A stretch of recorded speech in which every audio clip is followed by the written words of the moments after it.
کہتے ہیں کہ ایک بار شیخ جنید بغدادی سفر کے ارادے سے بغداد روانہ ہوئے۔ حضرت شیخ کے کچھ مرید ساتھ تھے۔ شیخ نے مریدوں سے پوچھا، تم لوگوں کو بہلول کا حال معلوم ہے؟ لوگوں نے کہا، حضرت وہ تو ایک دیوانہ ہے، آپ اس سے مل کر کیا کریں گے؟ شیخ نے جواب دیا، ذرا بہلول کو تلاش کرو، مجھے اس سے کام ہے۔ مریدوں نے شیخ کے حکم کی تعمیل اپنے لیے سعادت سمجھی۔ تھوڑی جستجو کے بعد ایک صحرا میں بہلول کو ڈھونڈ نکالا اور شیخ کو اپنے ساتھ لے کر وہاں پہنچے۔ شیخ بہلول کے سامنے گئے تو دیکھا کہ بہلول سر نیچے کیے ایک اینٹ رکھے ہوئے دراز ہیں۔ شیخ نے سلام کیا تو بہلول نے جواب دے کر پوچھا، تم کون ہو؟ میں ہوں جنید بغدادی۔ تو اے ابو القاسم، تم ہی وہ شیخ بغدادی ہو جو لوگوں کو بزرگوں کی باتیں سکھاتے ہو؟ جی ہاں، کوشش تو کرتا ہوں۔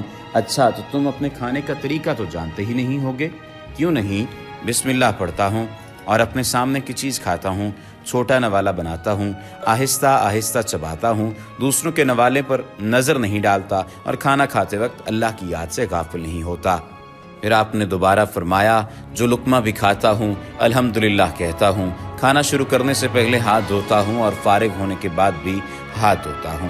یہ سن کر بہلول اٹھ کھڑے ہوئے اور پھر اپنا دامن شیخ جنید کی طرف جھٹک دیا۔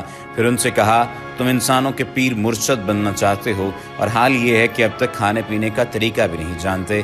یہ کہہ کر بہلول نے اپنا راستہ لیا۔ شیخ کے مریدوں نے کہا، یا حضرت یہ شخص تو دیوانہ ہے۔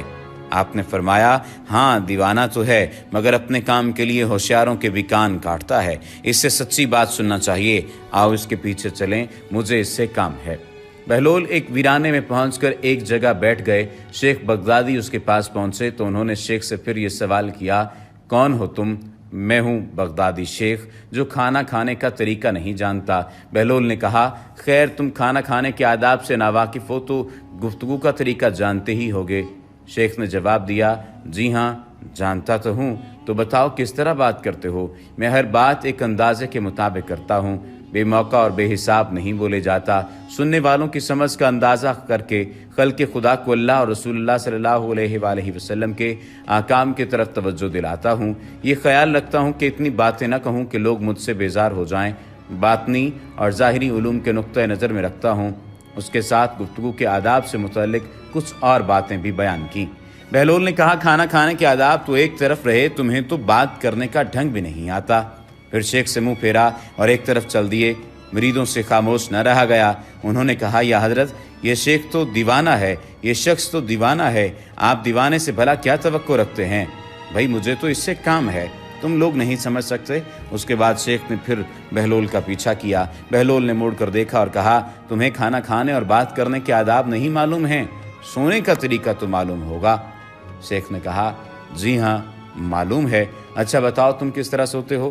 جب میں عشاء کی نماز اور درود و وظائف سے فارغ ہوتا ہوں تو سونے کے کمرے میں چلا جاتا ہوں۔ یہ کہہ کر شیخ نے سونے کے وہ آداب بیان کیے جو انہوں نے بزرگان دین کی تعلیم سے حاصل کیے تھے۔